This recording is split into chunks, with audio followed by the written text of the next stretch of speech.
Bernie Sanders recently appeared on CNN for an interview to discuss his upcoming book, and he was asked about a particular passage in his book where he took shots at Donald Trump, and he went on to explain basically what Donald Trump is as a political figure. He doesn't have any core driving political ideology or no underlying philosophy that is guiding him as he makes political decisions.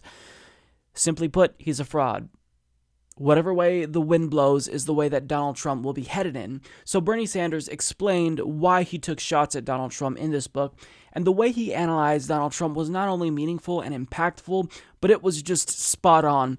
So this is what he had to say about Donald Trump. In your book, you note sitting at the inauguration, listening to his inaugural address, and you noted it made you remark to yourself on what a phony and demagogue he is. Let me read you a passage here. Other than his racism and xenophobia, it's not clear that he really has any strong beliefs other than those that are politically expedient. Did I say that? You wrote that. Well, it sounds good to me. I think it's right. What did you mean? Look, he has no political belief. He is a total phony and a political opportunist. I don't know if people know this. He now condemns legislation that I introduced called Medicare for All. Earlier in his life, he supported Medicare for All. This guy actually supported a tax on wealth. He was pro-choice. But he moves with the wind, and right now he is an extreme right-winger because he thinks that's how you get votes. And what he is doing, which really disturbs me very much, above and beyond tax breaks for billionaires, above and beyond trying to throw 32 million people off of health insurance, all of which he is doing what no president in modern history has done, and really trying to divide the American people up based on the color of our skin or the country we came from or our religion or our sexual orientation. That is outrageous. And what that book is about is what I and other progressives have been doing over the last 2 years to bring people together, not only in opposition to Trump, but to create an agenda that makes sense to farmers in Iowa and in Nebraska, where we are coming together around ideas that work for all of us. What does that mean? We're the only major country on earth not to guarantee health care to all people. Poll after poll shows the American people want a Medicare for all single-payer system. We got millions of people in this country working for starvation wages. Got to raise the minimum wage to a living wage. We've got to rebuild our crumbling infrastructure. We got to make public colleges and universities tuition-free. And instead of giving tax breaks to billionaires, you know what the American people want? They think billionaires and large corporations should start paying their fair share. So this is how you think you beat President Trump? This is how I think Democrats move forward in bringing the American people together and creating an economy and a government that works for all of us, not just the 1%. In the event, we get that ideal situation where Bernie Sanders runs for president again in 2020 and he ends up winning the Democratic Party's nomination.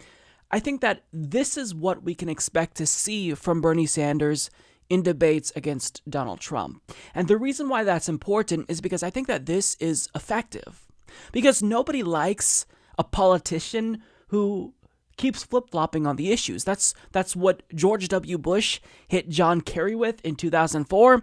It's what everyone hit Hillary Clinton with in 2016. And it just is something that really turns off voters. So if Bernie Sanders can paint Donald Trump accurately so as this politician who simply takes political positions for purposes of political expediency, I think that can really do some damage, and it's one of the reasons why I believe Bernie Sanders is just the most well-equipped person to take on Donald Trump. Not only is he anti-establishment and has that appeal, but he knows how to criticize Donald Trump in a way that I think will stick. And look, I've said similar things about Donald Trump before because I think that we all see that he doesn't have a core political philosophy or ideology that drives him. But the way that Bernie Sanders says it, he words it in a way that makes it more concise and also more impactful. So his wording is important. He is able to simplify things that we're thinking that are more complex. And I think that that's what's really going to resonate with voters if they hear that about Donald Trump, about how, oh, it was the case that he did support Medicare for all right before he was sworn in. He also was in favor of abortion. He also was somewhat liberal economically speaking before, and now all of a sudden he's a conservative because that's kind of where the country is headed. I think that that will really help to delegitimize Donald Trump in 2020. Bernie Sanders can say, instinctually, he went into the White House wanting to do Medicare for all. In fact, he demanded to know why we couldn't expand Medicare to cover everyone. But it was Paul Ryan and other Republicans from within that establishment that talked him out of it. And now all of a sudden, he's espousing anti-Medicare for all rhetoric, and he's publishing op-eds in the USA Today, or was it Washington Post? I think it was USA Today, where he supposedly wrote them talking about how bad Medicare for all is and how much it would cost, as if he cares about the deficit or debt. But look, Bernie Sanders can say whatever happened to that Donald Trump in 2016 that said we're going to cover everybody. Whatever happened to that Donald Trump in 2016 that said we're not going to cut Medicare, Medicaid, and Social Security, and then bragged about it. And then called out Mike Huckabee for copying him after he was the first to boldly state that we're not going to cut Medicare, Medicaid, and Social Security. These are attacks that Bernie Sanders can use against Donald Trump that will be persuasive to the American public, which is, again, why I think that when it comes to the field of 2020 presidential contenders, Bernie is that individual that knows how to defeat Donald Trump because he's got Donald Trump pinned down. Other individuals within the establishment, and even fairly progressive individuals like Elizabeth Warren, they don't necessarily know how to deal with Donald Trump. Joe Biden, he's trying to position himself as the anti-Bernie so he can kind of be the answer to Trump or the antithesis to Donald Trump. When back in 2016, he was saying relatively nice things about Bernie Sanders, and we know that he's doing this because he's trying to be that tough guy, that no-nonsense guy, because if Donald Trump is, someone who is kind of a no-nonsense guy, not necessarily a tough guy, but someone who just kind of says what he thinks, then Joe Biden thinks maybe he can emulate that strategy.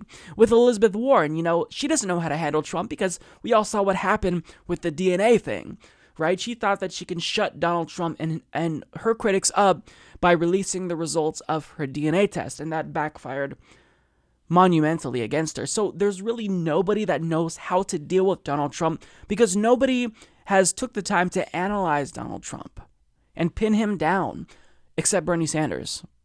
He's analyzed Trump. He knows what makes him tick. He goes whatever way the wind is blowing. He has no driving political ideology, and he's a fraud. He's a political fraud. Bernie gets that, and he responds accordingly. You see, the thing about Donald Trump is that if you want to defeat Donald Trump, you have got to understand Donald Trump. You can't try to slay the beast unless you learn about its weak spots, okay? Anyone who's played a video game knows that. If you've played, I'm going to sound so nerdy, if you've played Shadow of the Colossus, you'll know that you can't just walk up to the beast and start swinging your sword at it. You've got to actually take the time to analyze your opponent and learn what its weak spots are. Bernie Sanders has done that. No one else within the Democratic Party has been able to do that. There's been suggestions by not just journalists, but strategists in DC that think, well, maybe if we run our own celebrity like Oprah Winfrey, that's what's going to be the answer to Trump, because if voters like celebrity, then if we run our own celebrity, maybe that's going to work. There's been others who said, well, look, let's go ahead and run our own billionaire. Let's run our own loudmouth. In other words, let's just try to run our own left-wing equivalent of Donald Trump, semi-left-wing equivalent of Donald Trump, and that's how we can beat him. But you're missing it. You're missing the point. The reason why he was able to beat out 17, 18 Republican establishment figures during the 2016 Republican Party primary is because he had that anti-establishment appeal. He knew what they all didn't see coming. He knew that this was an anti-establishment election. He knew that people were sick and tired of the establishment, hence his rhetoric. So if you want to defeat Donald Trump, you've got to understand your opponent, and also you need to know what is the antidote to right-wing populism and Trumpism specifically. Bernie is the only person that gets that, at least to this point. I think that Richard Ojeda, to his credit, is another individual that kind of knows how to take on Donald Trump, but Bernie Sanders is the one with the decades of the record and the street cred that really can make him the best bet to take on Donald Trump. He's the antithesis of Trumpism, and he's the individual that actually can beat Donald Trump. because he knows how to run a campaign against Donald Trump, because he fully understands Donald Trump. So if we want to defeat Trump, in short, we've got to back Bernie. Support this podcast by becoming a patron at patreon.com/Humanist Report.